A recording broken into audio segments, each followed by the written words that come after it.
All right, Broncos country, we are live. That's right. The Broncos have signed their 91st player on the active roster as of right now. Thank you to Jeremy Crawshaw for that being an international player. He doesn't count against the roster till the season starts. But, anyways, we signed another UFL baller. You might be wondering, haven't we signed somebody else from the UFL? Birmingham Stallions. Yes, it was Dondrea Tillman last year. I called him the Miles Garrett of the UFL. He played most of the season on the active roster, registered 5 sacks for us. He was awesome. And so now we're going with a cornerback, Mario Goodrich, out of the Birmingham Stallions and the UFL. This is awesome to see.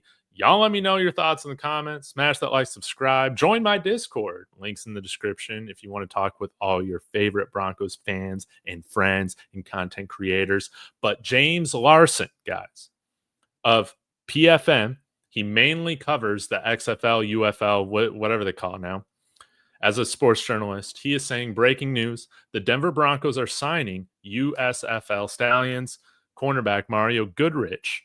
Goodrich totaled 15 tackles and 4 pass breakups this UFL season, starting 5 games despite dealing with an injury. Second Stallion to sign to the NFL, former Eagle and Giants player as well. I absolutely love this. And we were talking about this yesterday. We get one roster spot. What's Sean Payton going to do right now? Unless they end up releasing somebody else on the team right now, Mario Goodrich is that 91st player on our roster. And, for that, I'm going to do it. Screw it. Going to put on the horse head. I'm pumped up about this, guys. So if you're wondering a little bit about him, let's get into the nitty gritty. Then I'll get to some of your comments afterwards. So you might be wondering physically, what is he looking like? Hopefully this isn't too blurry. But in terms of a RAS score, he came out of college in 2022, went undrafted. You can see just kind of like average RAS score. He's over 6 feet, which is great to see by a couple hundredths of an inch. Weight, he's gotten that up, but was at 176 coming out. Vertical, I think this is definitely why he went undrafted, or one of the reasons. Only a 31-inch vertical. He's got my hops, a few years ago. But what's great is that these guys can improve. 4.52 40-yard dash. And arm length, 30 and a half inches. That's okay. But let's get to the production at the UFL this past year. He's now worked his way up to being 186 pounds. That's awesome. And then we can look at all 10 games plus the semifinal in the playoffs. Coverage grade of 66.3. Tackling, he's going to need some work on that. Had a 37.5 missed tackling percentage. But I don't want to get too far ahead, but he should be somebody that can really contribute on special teams. We'll get to that in a moment. But 304 total snaps, started most of the year. That's awesome in terms of where he played. 23 snaps in the slot, probably more of an outside corner type of guy. You see 272 of his snaps on the outside. NFL passer rating when targeted, 116.5. Okay, that's a little high if I'm calling him the Pat Surtain of the UFL, but that's why I'm calling him the Pat Surtain of the UFL. It worked last year when I called Dondrea Tillman the Miles Garrett of the UFL. We're going to be doing that for Mario Goodrich. That's just what we're going to be doing. Only 1 penalty on the year. That's awesome. Only gave up 1 touchdown. 4 pass breakups. Absolutely love this. So, season grades, the biggest thing that I'm taking away is I think this guy's like a pretty decent cover guy. He's going to compete for a practice squad or maybe even back end of the 53-man roster. I mean, we'll see what happens with Damari Mathis. Does Damari Mathis have trade value? I had a dream that he was traded the other day. I kid you not. But special teams grade, guys. This is probably the biggest thing right here. How do I highlight this for you guys to see? How do I do it? How about this? Boom. Look at this right here. Look at this. 90.8. Oh, shoot. 90.8 special teams grade. He had 5 tackles on special teams and I think 2 forced fumbles. I've linked his Instagram page in the chat. or in the description of this video. I don't want to play it because I'll probably get dinged for copyright, but he punched the ball out on 2 kickoff returns, forced those fumbles. I think he's definitely somebody that Sean Payton is signing to contribute immediately on special teams, which is what makes this very, very interesting. We talked about Sean Payton always has a move up his sleeve. He never just signs a guy to sign a guy, right? Oh, man, we need a 91st guy. How about we give it to this guy? No. Mario Goodrich, I could see him if he comes out and plays like this during Broncos preseason on special teams. I can see him being a guy, maybe not on the roster. We'll see how he covers, but being a guy who's activated off the practice squad for the first few weeks. And then by then you're dealing with some injuries and he could work his way up to the 53. That's what happened with Dondrea Tillman. 5 tackles, 2 forced fumbles on special teams, 25.4. I think Dondrea Tillman last year was 25 years old as well. So he did spend some time with the Eagles and Giants, but there's not really like much data to go off of. You can see here in 2022 with the Giants, didn't play at all on defense. And then you can see here with the Philadelphia Eagles, he had a 48.6 coverage rate. Again, this was a few years ago. So you hope with playing in the UFL, he's been able to help his, development, become a better cover corner. Played high end college football at Clemson, but professional football is another different beast. Let's check out to see what he did on special teams. I never looked at this. So 55.7 grade in 2023 on special teams.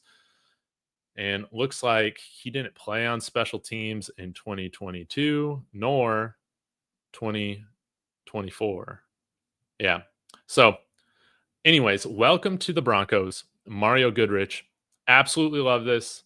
Again, a guy, 4 pass breakups, 6 feet, 186 pounds.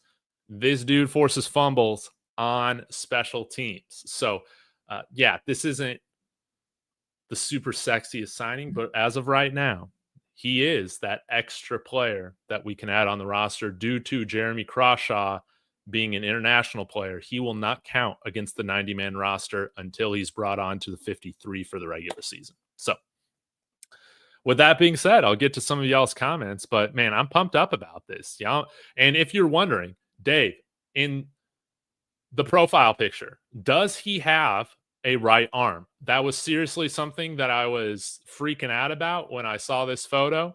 But as you can see down here, look right, underneath the cup, you can see his finger. So just look in the crotch area. He is with both arms. He has both arms. I was freaking out at first. Is he like one of those guys, the guy that played for Seattle a while back? He had like 1.5 arms. I thought it would be cool if we got a 1-armed football player, but we're going to have to wait longer for that, to happen in Broncos country. Yeah. Again, just look down there. You can see his little fingers, pointing out right there. So with that being said, I guess I shall get to some of your comments. Mario Goodrich, special teams ace. He is the Pat Surtain of the UFL. We're going to call him that. It might not be the most factual, but that's okay, guys. That's just how we're going to put like a positive spell on this. Okay. Appreciate you guys. Be sure to hit that like while I pull up these comments. Really appreciate you guys. And by the way, Horsepower Hour tonight at 9 p.m. Mountain Time. Do not miss it. It's going to be a hell of a time. Eli, what's this guy's ceiling? I would say special teams ace. So maybe I should call him like a better version of Tremont Smith, but that's way less exciting. Special teams Pat Surtain. You can never have enough corners. George Payton. Is this a George Payton type of thing? Maybe I should be saying this is a George Payton move because it's a cornerback rather than Sean Payton.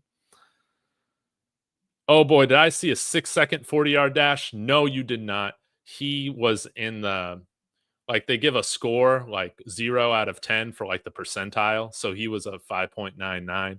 He ran a 4.52 40-yard dash. So he's a little bit above average for the position. That was a couple years ago, though. All right, we'll get back to it. Let's see what else we got here. Big E, hope you're doing well. Hope you tune in tonight if you got some time. Yeah, and maybe Damari Mathis, he gets cut, he can pursue rap full time. What we'll just have to see. Um, Biggie, I tried to avoid looking at the crotch area there, David. I'm just curious why you're checking out the crotch area. I'm just curious, man. I'm just curious. Does he have a right arm? Sometimes you gotta look at the third leg to verify if he has a second arm. I'm sorry, guys. So, oh yeah, you're gonna be tuning in to that horsepower hour, no doubt about it, man. It's gonna be a lot of fun. So, welcome to the Broncos, Mario Goodrich. Now, I am a little disappointed. I brought up a couple guys yesterday that I'd love for the Broncos to sign with this 91st roster spot. Will Shepard, wide receiver out of Colorado, or Eric Kendricks, starting linebacker for the freaking Dallas Cowboys and Minnesota Vikings for freaking ever. But he probably wants a role to where he is guaranteed a starting spot, maybe due to some injury in training camp or in the preseason with another team, or if they're just not satisfied with the guys they got in their room, other NFL teams that, might need some help there. So we'll have to see, man. I would love CJ Mosley here. Now, I've talked about him on the channel quite a bit. One of the reasons I'm like, you know what? Maybe we bring in Eric Kendricks. He didn't have like a season-ending neck injury last year. They're about the same age. I think Eric Kendricks actually did grade out a little bit better in coverage and also had multiple interceptions last year, if I remember correctly offhand. Check out my video that I did yesterday on it. Links in the description, as well as his Mario Goodrich's Instagram, where you can see him just absolutely blowing up kickoff returners and forcing fumbles. It's awesome stuff, but we're not going to play it. I don't want to get dinged. That happens all the time, sadly. But we'll go back to this page right here. Look at this, man. 90.8 special teams rating by PFF. That's fantastic. That's going to be his primary responsibility coming in here. But CJ Mosley would be great too. Obligatory check-in. T Fish is what's going on. Be sure to tune in to Horsepower Hour tonight. I think I already have it up on my live section on my profile.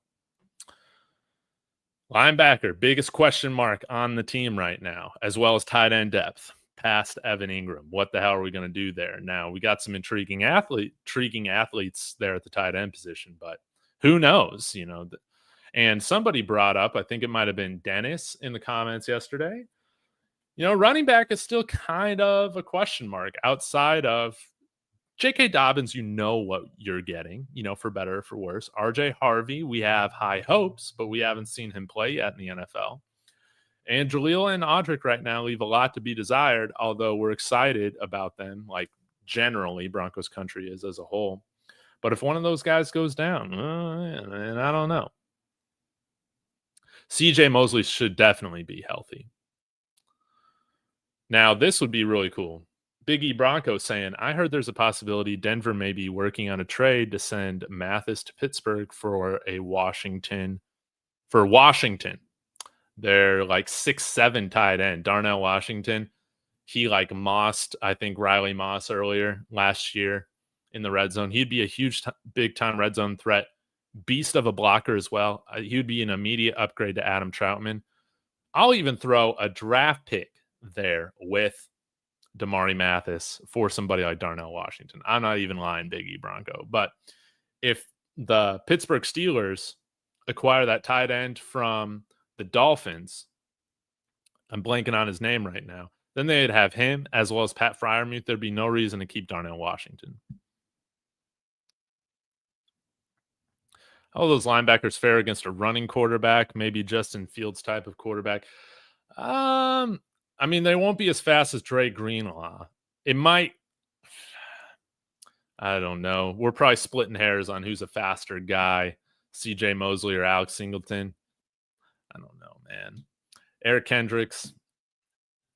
I don't really know, man. Those guys might be a little bit faster than Alex Singleton. And granted, Alex Singleton's coming back from a ACL, so we'll have to see how he moves. But guys, it's going to be interesting to see what moves are made now in the next 6 weeks before training camp starts. I'll be keeping you guys updated here. But yeah, Mario Goodrich, UFL baller, man. And there definitely could be tight ends released that we could pick up that would be an automatic upgrade. Somebody's cast off, somebody's trash is somebody else's treasure. That's how it's going to be for us in the tight ends right now for the Broncos. So going to get out of here, guys. Greatly appreciate every single one of you. We got 60 guys watching across Twitter as well as YouTube. So be sure to smash that like, come over to YouTube, give a subscribe, hit that bell for notifications so you know when I go live, drop a video, and when Horsepower Hour happens, usually on Tuesday nights. So y'all be sure to check that out. I'll see you guys here in a few hours. Go Broncos.